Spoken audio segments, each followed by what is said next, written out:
Estamos, estamos. Hola, hola, saludos a todos. Empezamos Letras en Directo. Una vez más, desde Sofos, el saludo afectuoso para todos. La Mara que siempre está pendiente. Hoy nos encontramos aquí Rómulo. con Marcos Gutiérrez. Gracias, Marcos. Gracias a vos por la invitación. Siempre se da ese tipo de espacios. Buena onda, vos, buena onda. Vamos a entrarle a hablar de literatura. ¿Qué más? Y todos ustedes ya saben, hay que enviar saluditos, comentar, preguntar cualquier cosa. Aquí Marcos se las sabe todas, así que No sé a vos, pero lo que pueda. bueno, ya está ahí Axel Santizo, el doctor Carlos Interiano, Amir Iván Estrada, Loscott también, Marilyn Salguero y Luis Chalín. El doctor Carlos Interiano nos manda saludos. ¿Qué tal, Carlos? Buenos días. ¿Cómo estamos? Pues, ahí. Todo bien, ¿verdad? Todo bien, tranquilo. Bueno, es un gusto entonces empezar esta emisión. Aquí con doble saludo. Sí que estamos en el modo compartir a las redes y que Ajá. todos nos vean. Bueno, como siempre, lo que hacemos al inicio es conocer al individuo invitado. Entonces vamos a ver qué datos tenemos de Marcos Gutiérrez. Vos naciste en Chimaltenango. En Chimaltenango nací. En mero Chimaltenango. En mero Chimaltenango y al año o algo así te trasladaron para Antigua, Guatemala. Me fui con mi mamá, sí tenía 1 año, 2 años por ahí. Y ahí pasé hasta los 18. Se quedaron de una vez ahí ya, ahora te trasladaste. Ahora vivo aquí en Guate. Aquí en Guate. Cualquier cosa, si les debe, aquí en Guate hay que buscarlo, ya está más a la mano. Bueno, Marcos Gutiérrez, has publicado en distintas revistas y antologías de Latinoamérica y España. 2 libros aparecen que vieron la luz: Autorretrato, una edición de autor en el 2012, y Poemas a la Nada, que es el que salió a finales del 2017. A mediados, en julio estuvimos presentando. Del Poemas a la Nada. Sos columnista cultural en revista literaria Monolito de México y Gaceta de Guatemala. En el 2013 recibiste el título de Ciudadano Distinguido de Antigua Guatemala por parte de la Legión de Santiago de los Caballeros por tu aporte a la cultura de la ciudad colonial, ¿verdad? Sí. Simón. Sí, algo así. Bueno. Ajá. ¿Algún aporte a vos? Algo dice. Bueno, en el 2018 recibiste también una mención honorífica en el premio número 15 de literatura Gonzalo Rojas Pizarro de Chile, en la categoría de cuento, y fuiste finalista en el premio centroamericano de poesía Ipso Facto 2018. ¿Hubo alguna publicación de esa? Ese certamen solo publica el ganador. Solo el ganador. Pero con otra editorial sacó el poemario de finalista. Cabal, en un mes presentamos ese libro. Correcto, vamos a hablar entonces de eso también. Y actualmente sos estudiante de la licenciatura en física. Sí, en el último año. Último año, ¿verdad? Sí. Vos en la Universidad del Valle de Guatemala. Cabal. Así que de eso de física vamos a tener que hablar algo, vos, a ver si... Está bueno. A ver si aprendí algo en esos 4 años. Si has asimilado algo vos. Ok, lo primero que hacemos aquí ya es de cajón, es que el cuate invitado nos cuente cómo se enroló en esta onda de la lectura. Órale. Para empezar. Mira, como yo crecí más que todo con mi mamá, vamos, viví con ella y mi abuela. Mi mamá no, mi mamá es abogada, pero nunca fue una gran lectora de literatura, pero su papá compró muchos libros, yo nunca lo conocí. O sea, tu Mi abuelo. abuelo, Ajá. no lo conocí, murió en el 84, pero dejó muchos libros en la casa, dejó pues desde enciclopedias, cuestiones más que todo de cultura general, y donde yo entré por primera vez fue en una colección que son como 12 tomos, que se llama Mi Libro de Cuentos, y tiene una sección que se llama Mitos y Leyendas, otra se llama Fábulas, cosas así, y así se van 12 tomos. No eran infantiles. No, no eran infantiles, teníamos ilustraciones, pero era una cada 10 páginas, digamos, no era una lectura para niños. Ajá. Yo le hacía berrinche a mi mamá para que me los leyera, entonces creo que mi mamá nunca leído tanta literatura, más que la que había en esa época, ¿verdad? Que yo estaba chiquito. Y cuando aprendí a leer, pues empecé a continuar con esos libros, los leí, y luego me encontré 20 tomos que tenía mi abuelo también de las novelas de Julio Verne. Y las 20 leí tomos de también. Julio Verne. Sí, entonces esa fue mi infancia. Y así fue como empecé. Y mi otro abuelo era un gran lector también. Y él sí escribía, pues antes, ahora ya no escribe. Entonces ahí está como que también la conexión hasta genética, ¿verdad? Entonces fue por mis dos abuelos que empecé a leer mucho, porque me daban sus libros y luego poco a poco yo fui agarrando ciertas líneas, ¿verdad? De lectura. Ajá. Bueno, y estos días, la semana antepasada, estos días, ¿qué estás leyendo? Estoy leyendo sistemas dinámicos Sistemas y ecuaciones dinámicos. diferenciales parciales. ¿Qué cuentas, verdad? Ajá, y también y también, digamos, no dejo que la la física en este caso, no, que no dejo que evite que lea un libro que amo, ¿verdad? Entonces estoy leyendo una novela de Holbeck. Yo nunca he leído a Holbeck y creo que eso Ah, es un sí. cacho pecado. Pero no había leído a Holbeck, estoy leyendo las partículas elementales de él. Parece que es su obra más Y grande. es la más famosa, creo yo, la más mediática. Y estoy releyendo Poemas Humanos de César Vallejo. Poemas humanos. O sea, vas combinando la narrativa con la poesía Exacto. Sí, trato de superior. leer, por lo general leo un par de libros sí, al mismo tiempo, no me dedico solo. Mencionanos unos dos nombres de los que vos considerás a nivel mundial como literatos imprescindibles Uy, para vos, ¿eh? sí, Porque siempre cada uno tiene sus cada respectivos uno tiene gustos, su ¿verdad? canon, ¿verdad? Ajá. Vamos, un poeta que yo considero que fue de los que innovó y irrumpió en la poesía del siglo XX y cambió todo el sentido de la estética, fue T.S. Eliot. Creo Inglés, ajá. que, ajá, y creo que Eliot sí es alguien, es imprescindible, es Necesario. necesario leer a Eliot. También hay, hay muchos poetas que hay que leer, digamos, por ejemplo, Antonio Machado, creo que es uno de los poetas más brillantes de nuestra lengua y creo que es importante leerlo por muchas razones. También latinoamericanos, por ejemplo, yo creo que leer a Parra, Nicanor Parra, El leer antipoeta. a Jorge Luis Borges, Octavio Paz.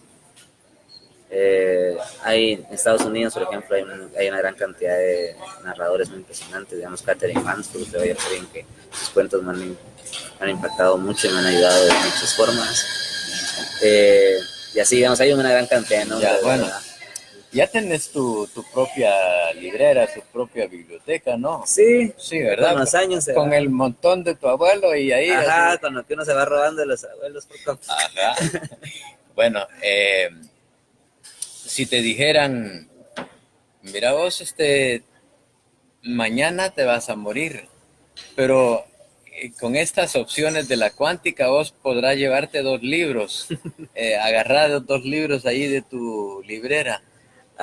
Bueno, la edición que tengo de Prufok y de Tierra Baldía de Elliot, que es una edición de Lumen, esa se va conmigo. Y el otro sería, una novela que me gustó mucho, que tengo que releer, por cierto, pero que no la olvido, que fue La Última Tentación de Nikos Kazantzenis. Entonces, Kazanzaki. tal vez me llevo esa. Va, ok. Ajá. No la Kama Sutra, como es el doctor Carlos Interiano. Bueno, ahí él va.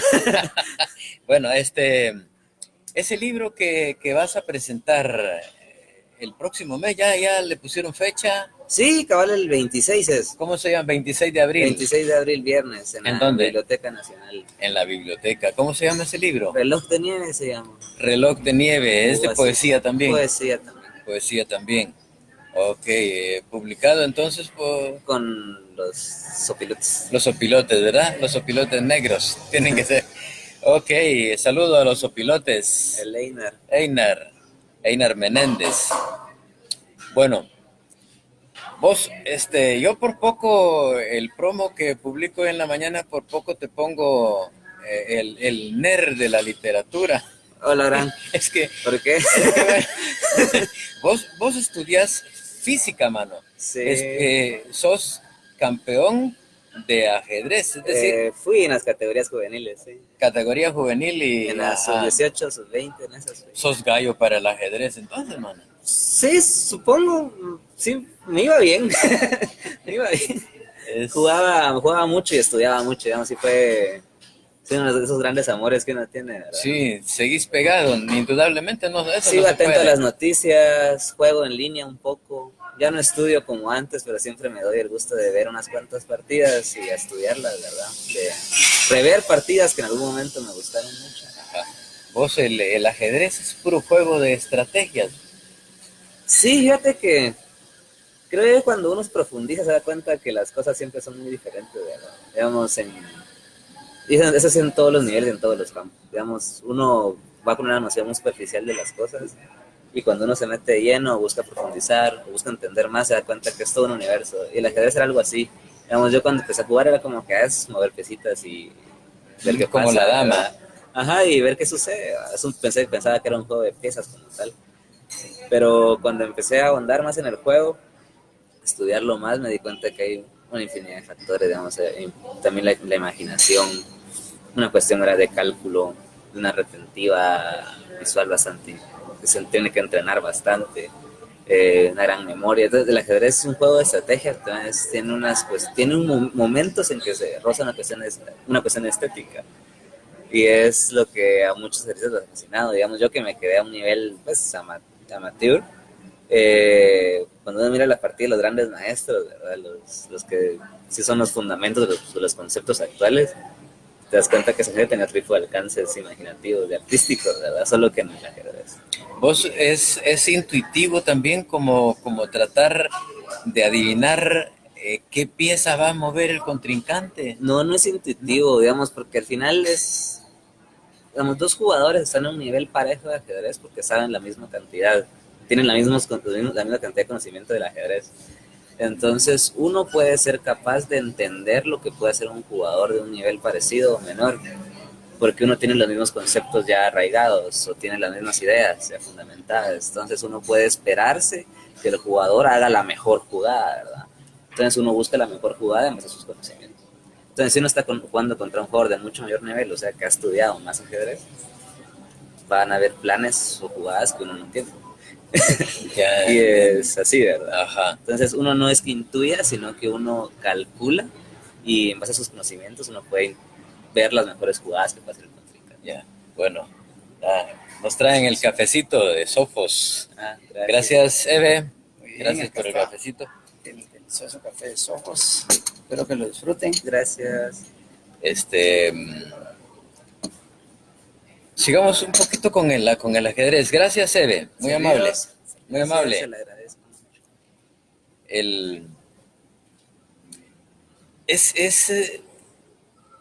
Hay momentos de mucha tensión en ciertos juegos, vos. Y bueno, la concentración no se debe perder en ningún momento. ¿Hay algún movimiento que vos haces que hasta pensás que de acuerdo a ese movimiento que vos hagas va a provocar que aquel haga también cierto movimiento? Eso es en cuanto al cálculo. Digamos, uno está en una posición cualquiera, una posición X, y uno no hace jugadas al azar o solo por pura intuición. sino que mira, hay una cosa como jugadas candidatas, entonces uno agarra, mira las jugadas que son posibles, esas va descartando y escoge unas 2 jugadas y agarra cada jugada y la calcula.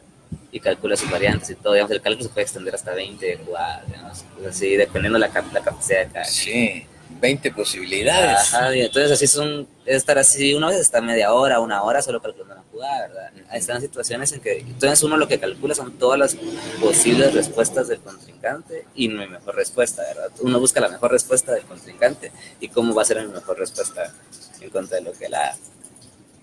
Y están las cuestiones que son jugadas forzadas, que son posiciones donde ya el otro jugador, o uno, pues dependiendo de en qué banda esté uno, donde ya son posiciones perdidas, donde todas las jugadas son forzadas porque haces otra jugada y perdés. Entonces esas ya son un poco más rápidas, y se llega a esas posiciones porque ya se trabajó la posición y pues al final ya se rompió, ya se venció intelectualmente el otro. Ese es al final es el final del resultado del ajedrez, ¿verdad? El otro jugó mejor que yo. Ya, es apasionante eso. Bueno, vos apareces como cofundador, de repente que sos el fundador de una revista cuyo título también es sugestivo, Dibujos de un ciego. Ah, mira, ese proyecto era un proyecto que tenemos, sí, porque todavía lo tenemos. ¿Todavía está? Que queremos arrancarlo, la cosa es que la vida no deja, que teníamos con Einar, ¿verdad? Lo pensamos hace un par de años. Ah, con Einar. Hacer una revista, pues, netamente literatura y publicar sobre todo crítica literaria, digamos, porque creemos... ¿Solo crítica?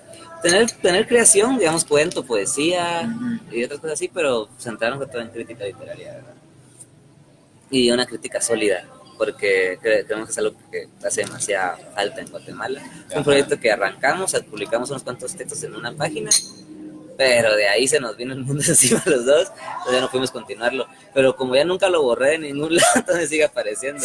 Pero sí, lo queremos retomar, digamos, cada año hablamos con retomarlo y lo vamos armando poco a poco, pero necesitamos tiempo y dinero.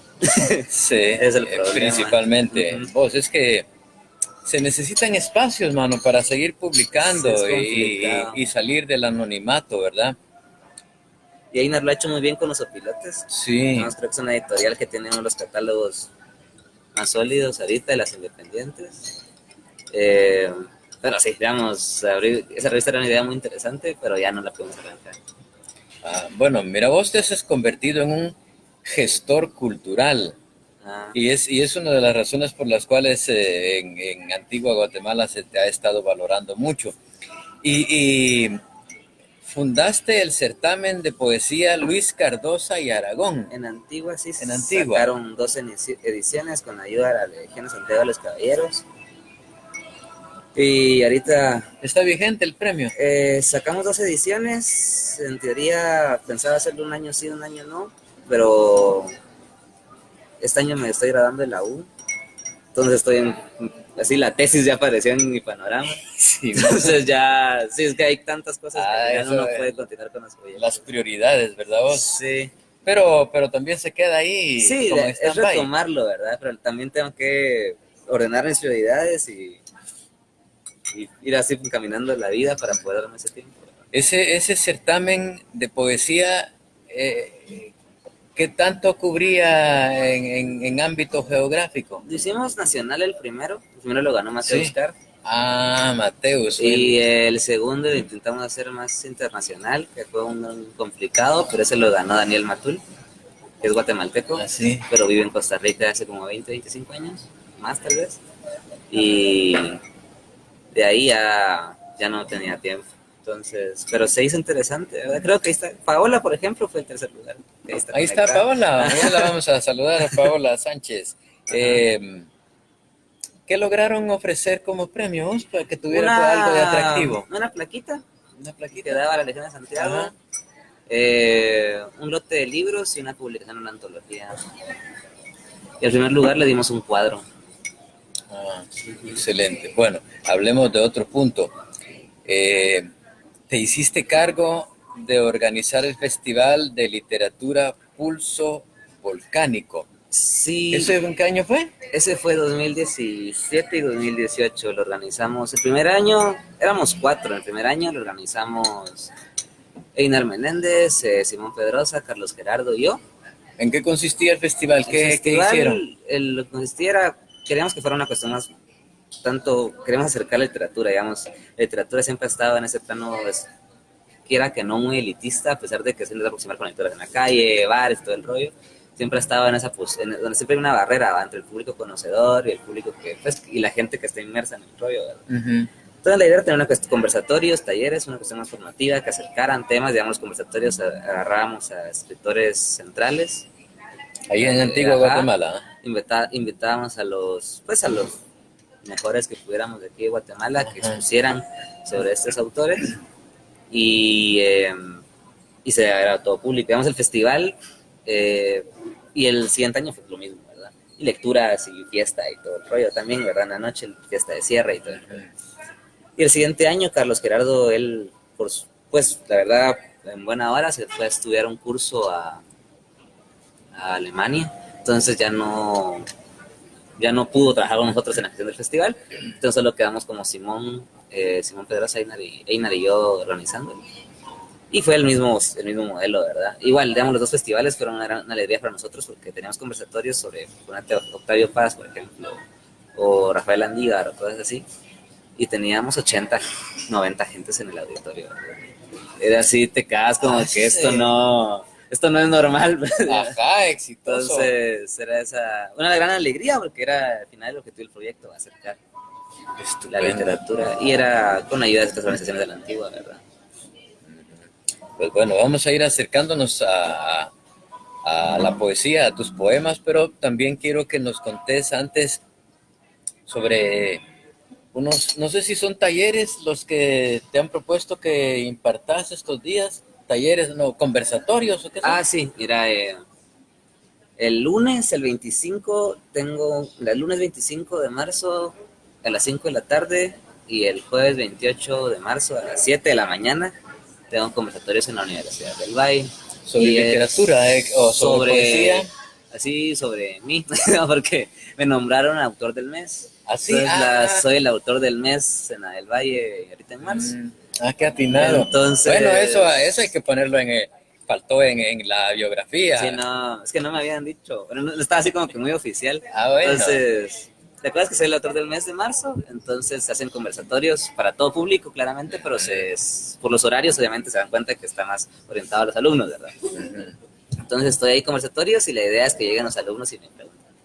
Y también está la curiosidad que yo también soy alumno de la Valle, solo que soy del departamento de física. Entonces creo que también uno empatiza más así porque no lo ven así como que el señorón, sino que es un patojo que aquí están los pasillos conmigo, ¿verdad? Entonces es más interesante. Y choco, decimos en Chiquimula, ¿no? Así se empatiza más así. Simón, bueno, un contacto con los internautas. Hola, Paola Sánchez, saluditos cordiales.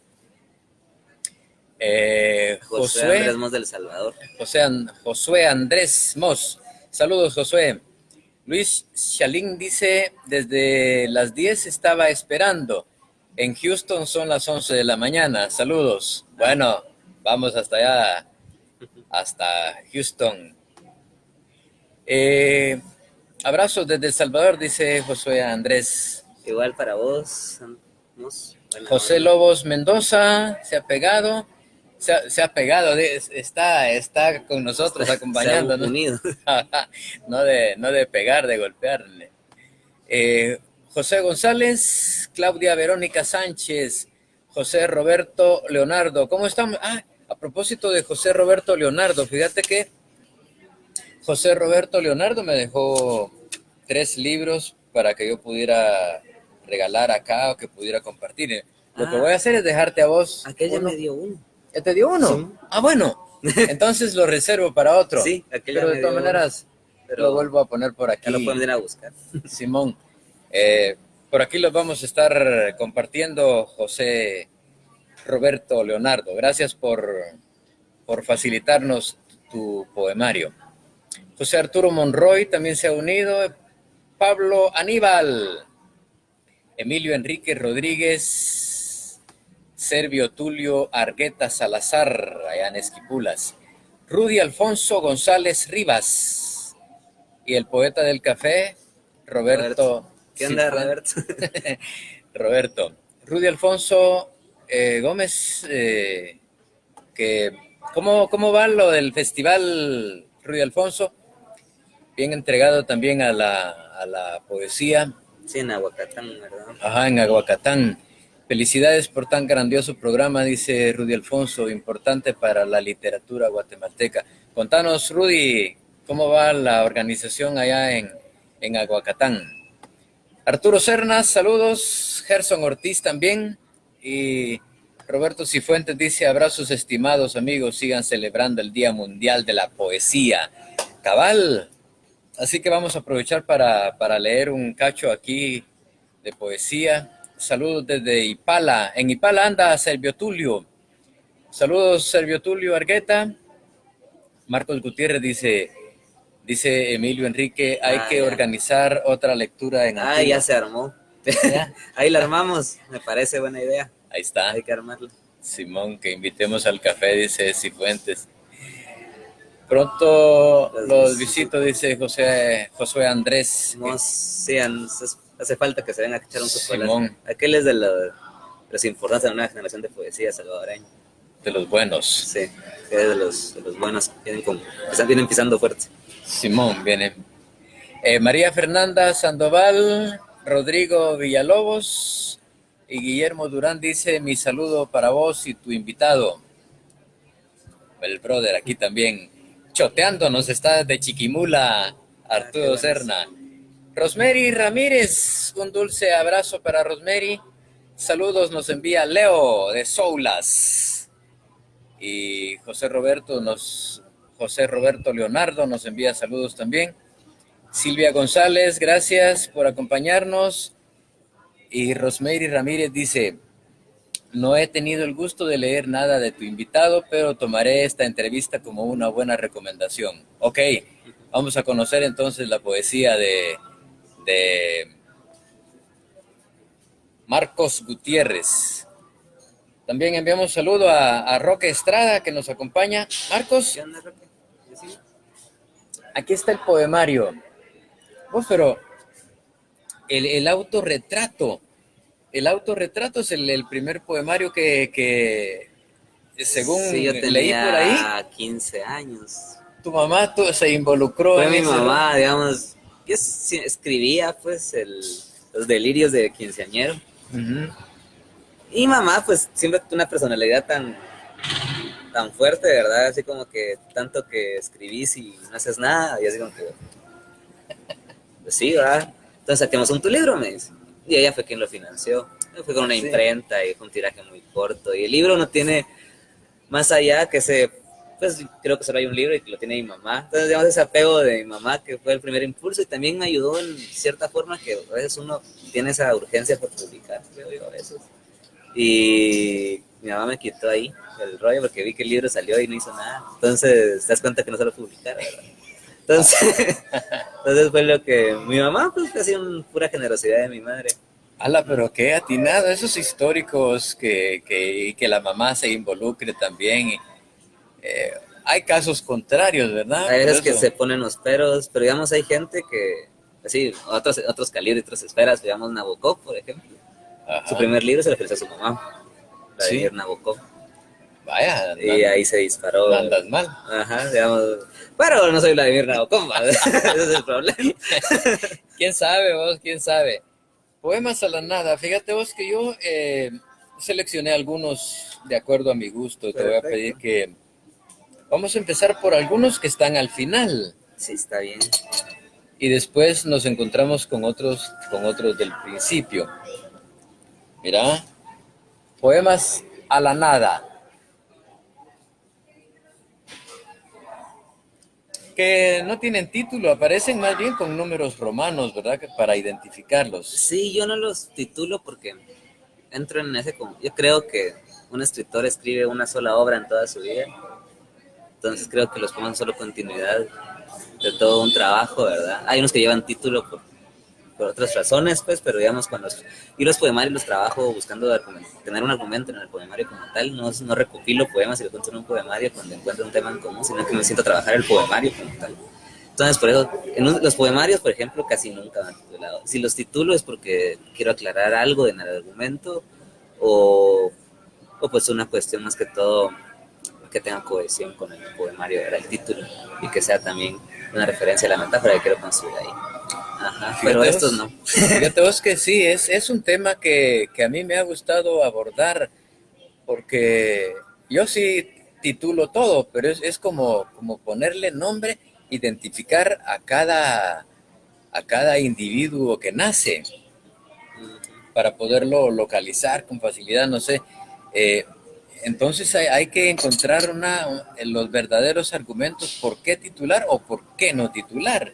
Estaba viendo yo, por ejemplo, el nombre de esa revista que fundaste, Dibujos de un ciego.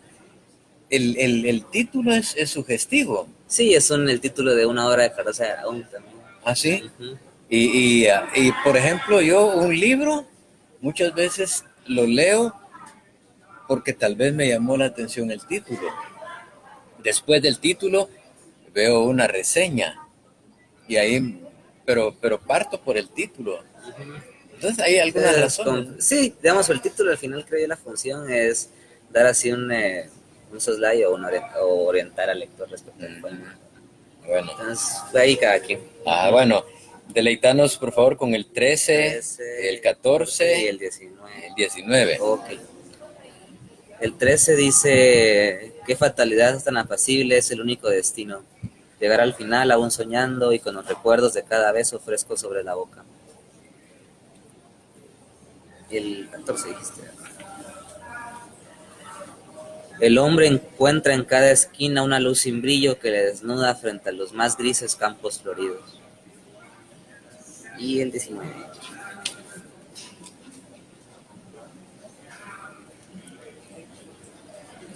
¿Qué importancia tiene el cómo estoy en este mundo? Puedo estar de rodillas y pedir consuelo a los dioses para no temer más a la muerte. Puedo estar de pie y dejarme llevar como una bandera al viento, o puedo rodar como cualquier muerto y descomponerme. ¿Qué importa? Nada importa. Estoy en este mundo. Excelente. Empezamos un poco a la inversa. ¿Qué podés decir vos de tu libro, de Poemas a la Nada? Mira, el libro, más tarde tengo que etiquetar al compañero. El libro, digamos, es un libro de un formato muy, muy, muy corto. Digamos, el libro era para tirarlo como un fanzine, creo yo, porque es muy corto, pero como se trabajó con ilustraciones de Francisco Trejo, un artista mexicano, que tengo que etiquetarlo, porque tenemos este libro, son 2 libros, porque son sus ilustraciones y mis poemas. Exacto, sí, había que hacer mención a eso, a las ilustraciones que trae. Y son ilustraciones brillantes, así toda la creatividad de Francisco, que es un gran artista, pues digamos, lo admiro mucho su trabajo. ¿Francisco qué es? Trejo. Francisco Trejo. Ajá. Y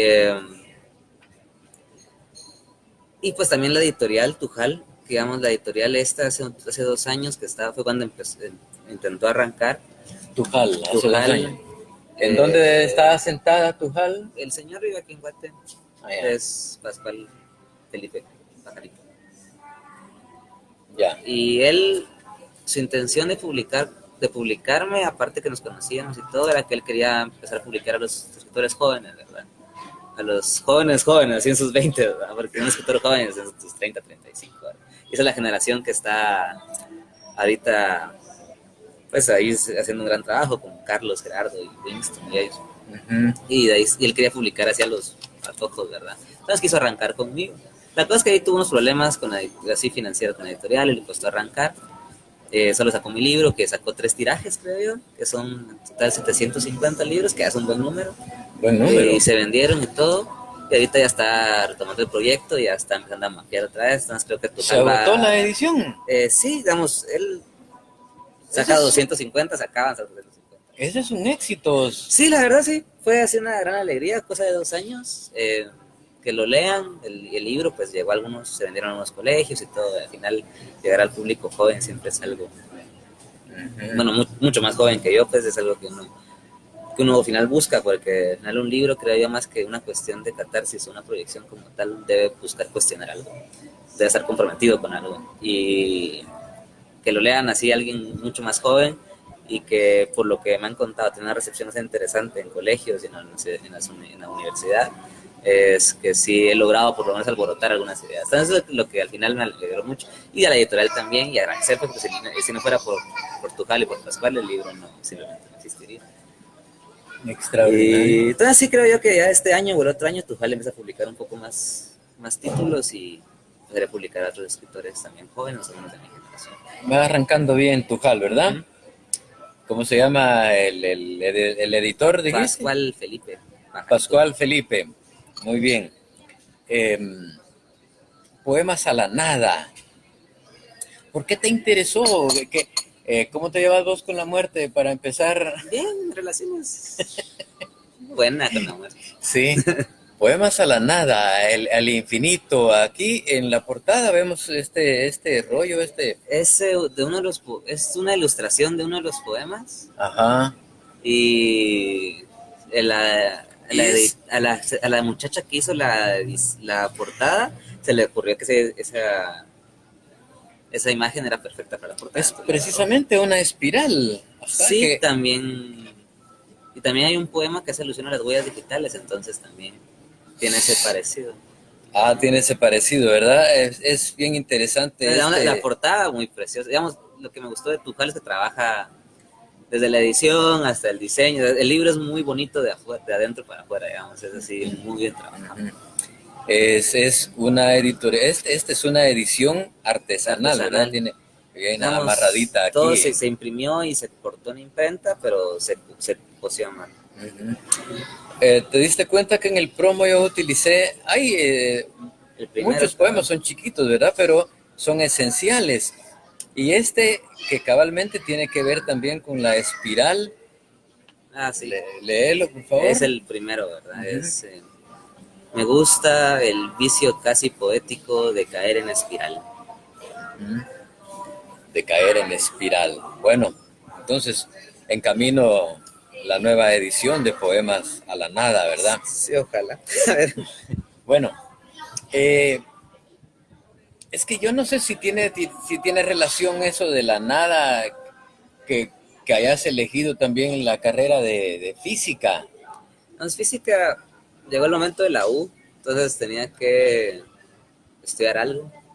Mis papás querían que hacer alguna ingeniería, algo así, como siempre fui medio bueno en mate. Pero dije, física, dije, va a ser divertido, pensé, y es algo muy interesante. Y también uno...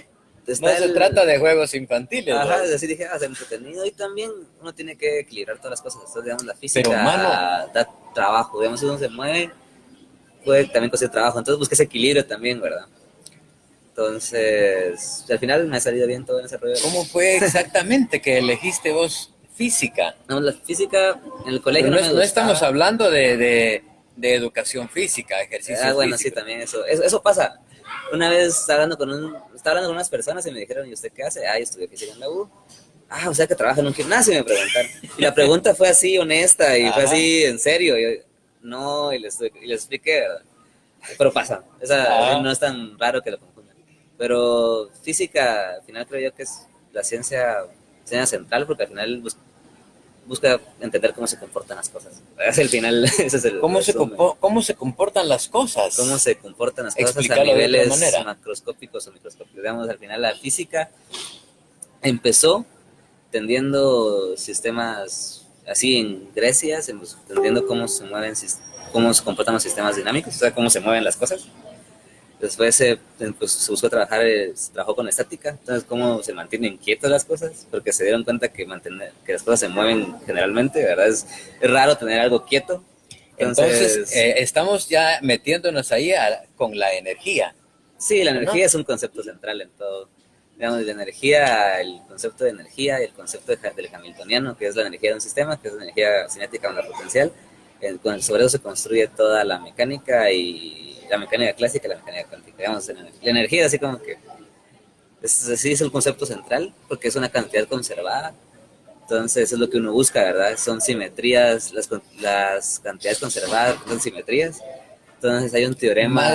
o sea, aquí ya no estamos hablando de pastelería. Uno entiende simetría como que algo que se ve igual, pero hay simetría respecto a varios ejes, hay simetría respecto a planos, y hay un teorema, se llama el teorema de Noether, que es EMI Noether, Pero al final, ¿cuál es la utilidad que uno le puede encontrar a la física?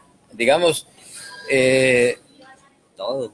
Digamos que todo funciona con física. todo funciona con física. Digamos, por ejemplo, digamos que la física es como el fundamento teórico de muchas cosas, pero digamos la corriente, que tengamos luz eléctrica, o que podamos cargar nuestros teléfonos, o que tengamos imanes y cosas así, eso sale porque vino bueno, estuvo Faraday, James Clerk Maxwell y todos ellos, que fundaron y construyeron toda la teoría electromagnética. Entonces, cómo se comportan los cuerpos cargados. Entonces, el final, y todo eso es la teoría, la matemática. Entonces, esos genios teóricos fundaron la teoría y luego vinieron genios que son más prácticos, ingenieros, y construyeron la radio y construyeron la corriente alterna y la corriente directa. Entonces, todo se construye a través de principios físicos. Todo, en ingeniería y en ciencia básica, todo se construye con principios físicos. Cuando vos entraste ya a las aulas, comenzaste a recibir cursos, ¿fuiste sintiendo cada vez más pasión por esa carrera? Digamos, el primer año fue área común. Entonces éramos así los cursos de área común, ¿verdad?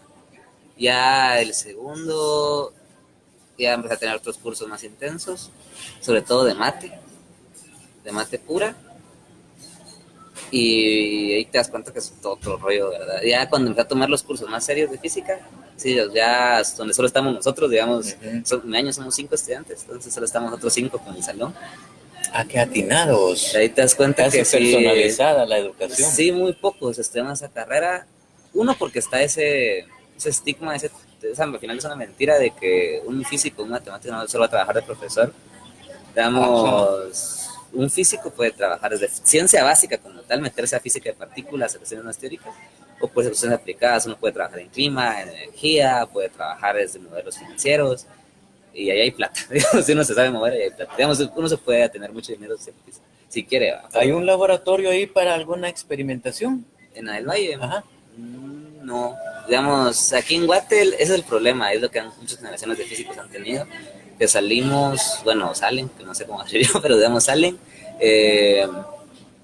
muy teóricos, digamos, son muy buenos físicos teóricos, pero experimentales no tanto porque no hay equipo. Entonces uno no puede experimentar tantas cosas como lo haría en Estados Unidos, por ejemplo, en México. México es un monstruo, digamos, para ir tan lejos. Entonces, eso. Pero al saber la mate uno puede trabajar en cualquier campo. Pues mira, entonces, aquí lo que yo estoy descubriendo es que realmente la física está metida en todo. Es decir, y es quizá una de las carreras muy, muy actuales o incluso futuristas, porque en la cuestión... es una carrera temporal, digamos. Es una carrera que en la tecnología está metida. En todo. La computación cuántica la trabajan físicos.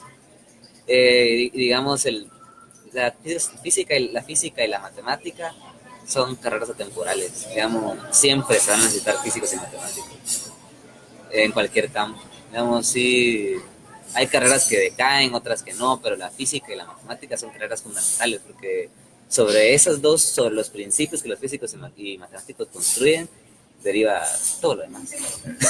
Fíjate vos que a mí me ha llamado mucho la atención la cuántica, y que ahí dentro de la misma también está la entropía, que yo he estado tratando de entender el concepto de entropía, solo me quedo con que se refiere a la energía en un caos. La entropía es una función, te lo voy a decir así en palabras de tortillera. Así, te lo voy a decir primero así como me lo sé de memoria y luego digamos, la entropía es una función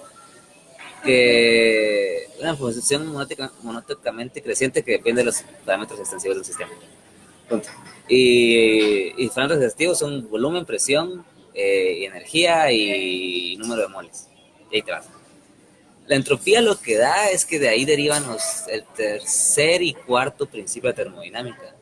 Los postulados. Entonces, digamos, el cuarto postulado de termodinámica, a través del concepto de entropía, a través de trabajar la matemática de la función de entropía, te queda de que hay una temperatura cero. Entonces, ahí comprobás que hay un cero absoluto de temperatura. Entonces, digamos, llega un punto que no puedes bajar más la temperatura, ¿me entiendes? Entonces, digamos, está ese concepto del cero absoluto de temperatura. Cero absoluto. Cero absoluto. Y también determinar la función de temperatura, determinas qué es, ¿verdad? La temperatura es el cambio de la energía de un sistema respecto a su entropía. Entonces, digamos, y todo eso se deriva de la matemática. Entonces, determinas, digamos, lo que haces es, teóricamente trabajas la función, trabajas la matemática y la matemática te va diciendo cosas. Y luego experimentalmente las compruebas.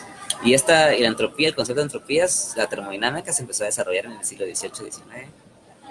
Y ahí los genios, Gibbs, Joule y todos ellos, los que fundaron, y a través de la mecánica estadística. Es una mate horrorosa. Yo la verdad no sé mucho, es decir, una cosa criminal. Pero, hay algunas cosas quizá que nos acercan un poco más a la comprensión del normal, del hombre de a pie. Están los libros de divulgación.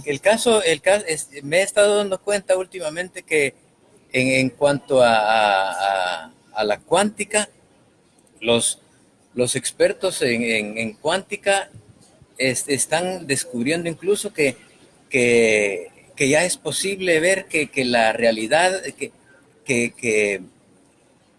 ¿cómo es la cosa? Que no hay, que se pone en duda las cosas objetivas, por un lado, y por otro, también que lograron que el tiempo regresara a un segundo, ya como que se están acercando a eso de viajar en el tiempo. Mira, digamos, no sé, es que ahí salen noticias de la nada, digamos, de la nada, sí, digamos, de la nada, sí, y es, digamos, mecánica cuántica, no sé mucho, que estoy llevando los cursos ahorita, ese es mi curso ahorita, entonces teóricamente no tengo muchas pistolas en mecánica cuántica, pero digamos, viajeros del tiempo somos todos, digamos, nosotros viajamos en el tiempo, digamos, estamos acá y siempre nos estamos desplazando, digamos, todos somos viajeros en el tiempo. Regresar al pasado, no me recuerdo dónde lo vi o quién lo dijo, creo que lo dijo un físico aquí de Guate, en una conferencia, porque alguien le preguntó lo mismo. Y ahora son preguntas que uno se hace cuando no sabe, pero me acuerdo muy bien porque lo dijo de que viajar al pasado sí no se puede, pero hay teoría de que sí dice que es posible al futuro. Ay, el ejemplo de... Pero no sé, digamos así, no sé. ¿Cómo es ese ejemplo del gato De Schrödinger. ¿El gato de? De Schrödinger, ¿no? De Schrödinger, ajá. Es la cosa bien famosa. Es el ejemplo más práctico, más comprensible de cómo se puede manifestar la cuántica en dos estados diferentes. Sí, la cuántica, digamos, el gato de Schrödinger fue una analogía que se inventó Erwin Schrödinger, de los fundadores de la mecánica cuántica, para mostrar la naturaleza probabilística de la mecánica cuántica. Porque, digamos, uno estaba acostumbrado a trabajar en sistemas deterministas. Entonces es como que uno calcula y queda un resultado, es como que, eso es el resultado. En cambio, la mecánica cuántica no es así. Digamos, trabajas con distribuciones estadísticas y la interpretación. Digamos, Schrödinger planteó la ecuación de Schrödinger, se resuelve la ecuación de Schrödinger y ya tienes una función de onda y te das cuenta que las partículas se pueden trabajar como partículas, como ondas, y ahí entra de Broglie y todo el rollo.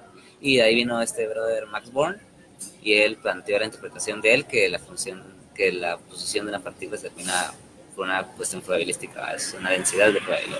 Pero es que él metió un gato en una caja. No lo metió, lo dijo. Digamos, él dice de que para entender la mecánica cuántica, que nadie la entiende, la verdad. Dicen que quien dice que la entiende es el que menos la entiende. Entonces, digamos, la analogía del gato de Schrödinger es que uno tiene un gato en una caja sellada, negra, uno puede ver qué está pasando adentro, y ahí está conectado un tubito que deja ir un átomo, deja ir así un chorrito de un veneno letal. Entonces, si el chorrito va a pasar, y si el gato lo respira, se muere, y si le pasa de largo, topa con la pared y ya no se muere. Entonces suelta uno el veneno, entonces en ese momento el gato está vivo y está muerto al mismo tiempo, pero no sabe. Vivo y muerto al mismo tiempo. Entonces la única forma de saber es abrir la caja. Entonces esa fue la analogía que planteó Schrödinger, que es un cacho confuso a la hora, pero pues sí para entender esa cuestión probabilística. Ajá, yo en lo que pensaba en las dimensiones paralelas es que, por ejemplo, ahorita los que nos estamos comunicando a través de este medio, en esta emisión en vivo, vos, por ejemplo, podrías al mismo tiempo, dentro de 75 años, en el año 2100, estar viendo esta entrevista. En este momento, viéndola y en este momento siendo entrevistado. Vos como anciano... Descargo el video.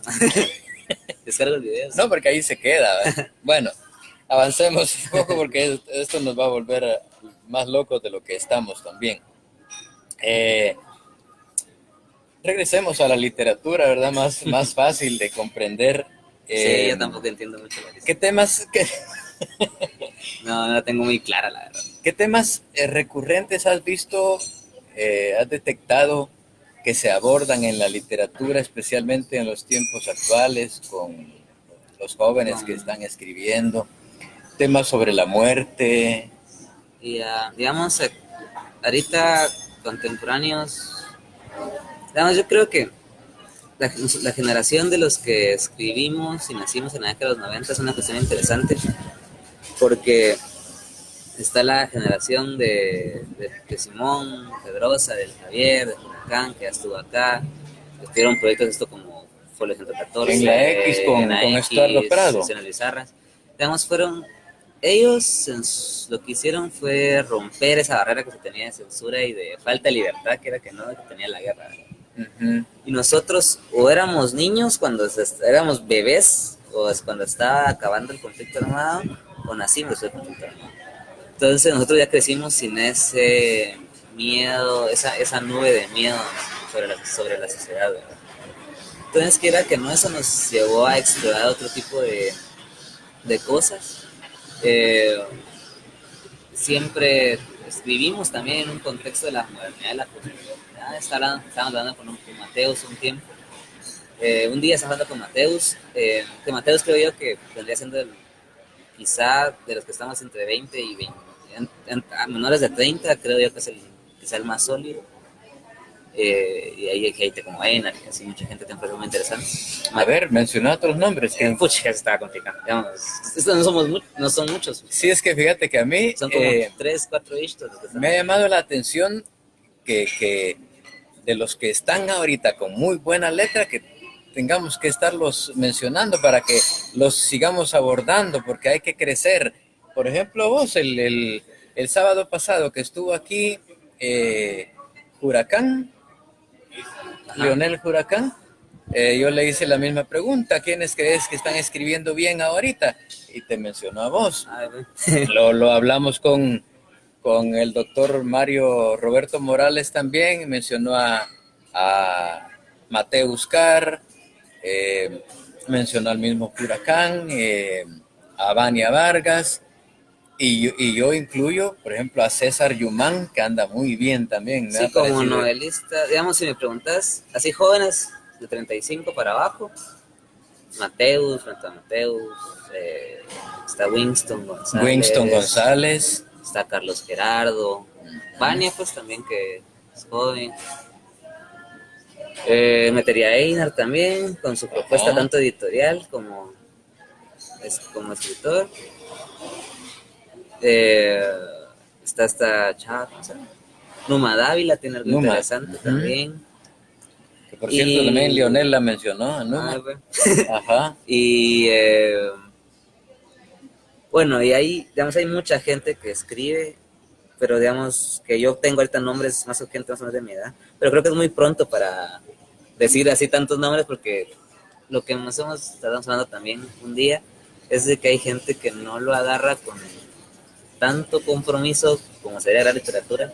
Digamos, el compromiso que se tiene con la literatura como tal y el compromiso que debe tener lo que uno produce, es algo que creo yo que todavía falta, precisamente por la juventud, digamos, somos patojos, entonces sería de esperar, creo yo, pero digamos serían los nombres, más de fijo, pero de algunos se me fue.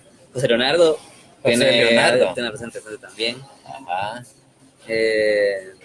Paolo Vinea trae muy buen verso también. Eduardo Villalobos. Villalobos. Digamos ahí así muchos nombres. Ajá, ok, me parece.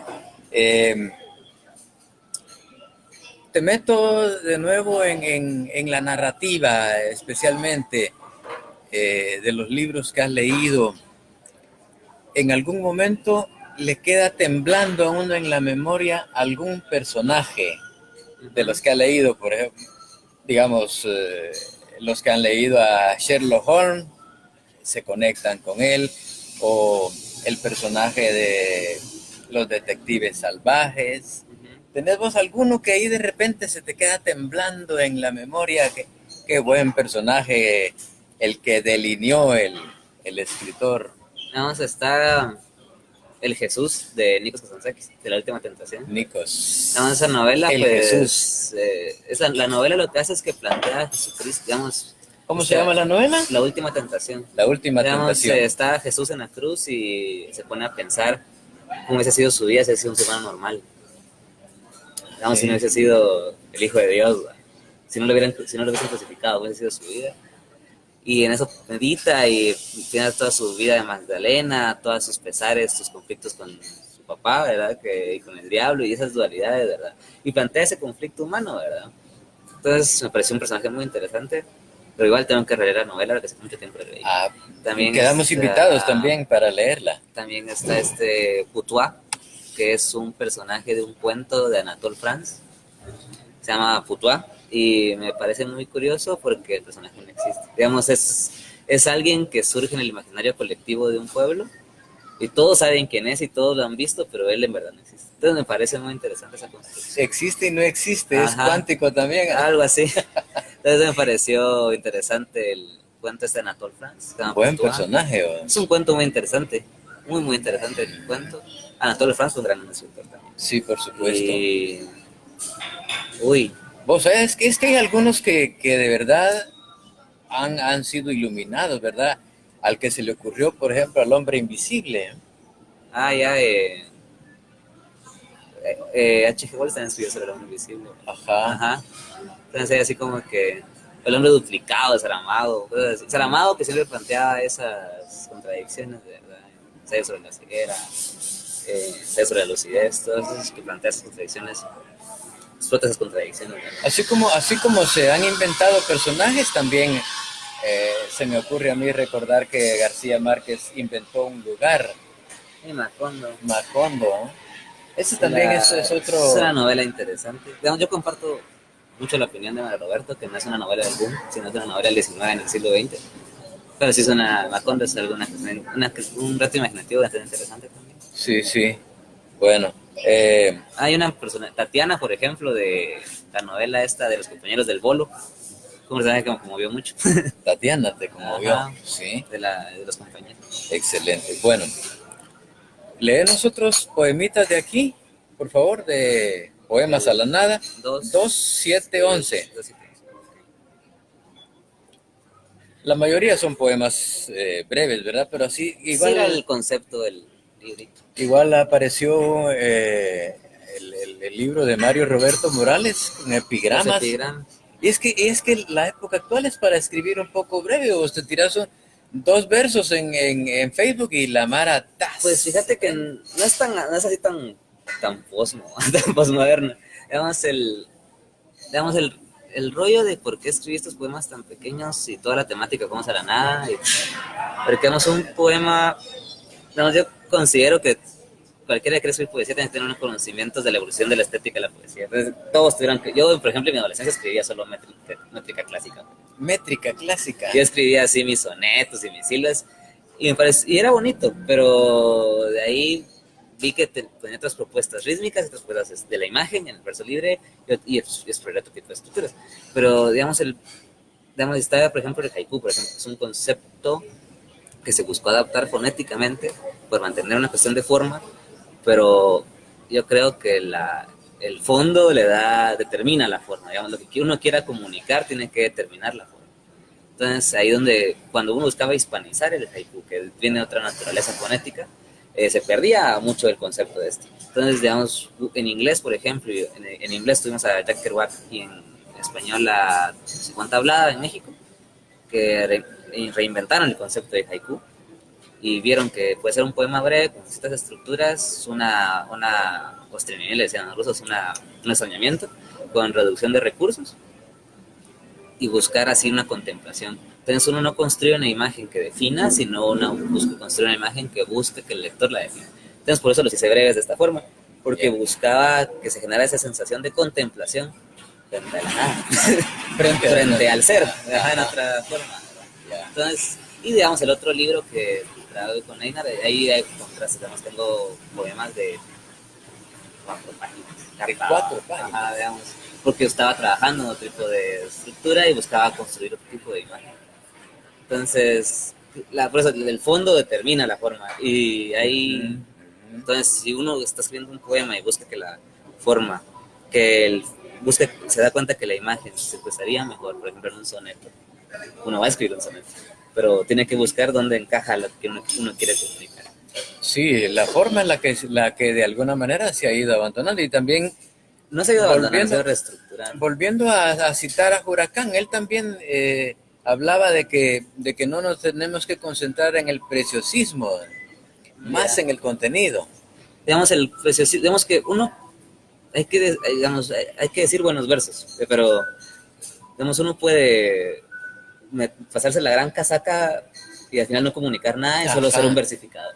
Ajá. Entonces, hay que buscar tanto esa estética lingüística como una profundidad. Y eso estábamos hablando cabal con José Andrés Mosca, está aquí conectado, o si ya se desconectó, no sé, y con Mateus, cuando estamos en Salvador, de que un poeta tiene que decirte en 1 o 2 versos lo que te dice un novelista en toda una novela. Entonces, digamos, esa es la fuerza que debe tener los bien concentrados. Los versos, ¿no? Deben tener esa fuerza, esa intensidad. Y entonces, y claro, digamos, si el fondo dicta una forma tal, uno trabaja de forma, uno tiene que tener ese manejo. Digamos, por ejemplo, en El Salvador está Alberto López Serrano, que es alguien que ha escrito en la métrica clásica grandes poemas, digamos, creo que es de los grandes referentes de su generación en El Salvador. Y precisamente la forma de sus poemas, que son métrica clásica, responde a un fondo que él definió previamente. Entonces ahí está la riqueza del poema. Digamos, me puedo pasar 20 sonetos hablando de la luna sin comunicar nada, pero si yo tengo una idea clara y la idea clara dicta un soneto, por ejemplo, o dicta un verso libre, o dicta un epigrama o lo que sea, ahí va a estar la riqueza del poema. Fíjate vos que, espero no equivocarme, pero hace algunos días vi aquí en Facebook una publicación que creo también que hizo Einar. Es un mapa de Guatemala. Sí, es un poema de Otto Raúl González. ¿O es de Cardosa? Otto Raúl. Otto Raúl es, ajá. Ese es la forma, tiene que ver con el contenido. La experimentación, digamos, el contenido tiene que dictar la forma. Si uno va a encerrar una idea vacía en una forma bonita, ay, qué chilero lo decís, pero no me está diciendo nada. Entonces, a mí, creo yo que en eso se construyó. Por ejemplo, Rimbaud, cuando el cuate sacó los primeros versos libres, él se dio cuenta que es la forma, es el fondo el que dicta. Y digamos, si hubo gente en Francia, como Mallarmé, que explotó la métrica clásica en francés, y la llevó a los límites en español, Octavio Paz la explotó, Machado la explotó, Deleuze la explotó, pero llega un punto que hay que explorar otro tipo de estética. Entonces hay que conocer de todo, digamos creo que todos tenemos en el deber de haber escrito por lo menos unos cuantos sonetos en nuestra vida. Entonces, y así, ¿verdad? Ajá. O Sabines decía de que hay que escribir un soneto diario para mantener la mano acostumbrada a escribir. Entonces, así cosas, ¿verdad? Pero cada quien con su rollo. Simón, bueno, antes de que los leas, veamos quiénes se han pegado acá. Abril Morelo, Mario Ordóñez. Mario Ordóñez dice, buena vibra, compañeros. Lo bueno de la poesía es que nos da por crear con las palabras cualquier onda que nos haga ver de otras formas las cosas. Excelente. Susana Álvarez Piloña. Hola, Susana. Brenda Monzón. Susana dice, buenos días. Ya están hablando de cosas raras. Un abrazo, Susana. Carlos Interiano dice, desde la comunicación, la entropía es un desorden informativo. Su antónimo. Su término en comunicación, es como que cada quien adoptó la palabra. Ajá, sí. Se aplica en la comunicación. Sí, es lo que yo soy más de libro. Un desorden informativo es la entropía. Muy bien, gracias. El concepto se agarra para cualquier otra cosa. Gracias, doctor Cristóbal Pacheco, también de Casa del Libro. Saludos, hola, Chito. Cristóbal. Saludos a Estuardo Prado, Wilson Loayes. Saludos, Wilson. Abrazos, Mara, dice Wilson. Mayra Navarijo. Saludos a Mayra también. Ok. Versos. Dice, me voy acostumbrando a esta antiluz amarillenta que deja la boca seca y desmantela los rostros que se reflejan en estos cielos artificiales. El 7. Casi no recuerdo al filo del olvido aquel efímero momento en el cual se me usurpó la soledad. El 11. Caminar con el dedo como un animal de una sola huella digital sobre los relieves de la tierra y sobre los cuerpos lleva al descubrimiento de que no hay hombre vivo o muerto que se libre de la esperanza. Buenísimo ese, buenísimo. ¿Qué te quedará a vos ahí que no esté en la nada? No sé. ¿Qué querrás agregar para cerrar? Que ya no Ya. Pues saludos a todos los que lo vieron, a los que en algún momento lo vean. Y buena onda vos, digamos, este proyecto está interesante. Traes a toda la mara prácticamente y sí es importante visibilizar a las escritoras, ¿verdad? Entonces, estás echando un buen proyecto ahí. Es buena onda por invitarme, por visibilizar. Y vos buena onda también por venir acá. Yo sé que siempre es un sacrificio llegar a letras en directo, moverse de un lado a otro. Nos vemos. Siempre paz y amor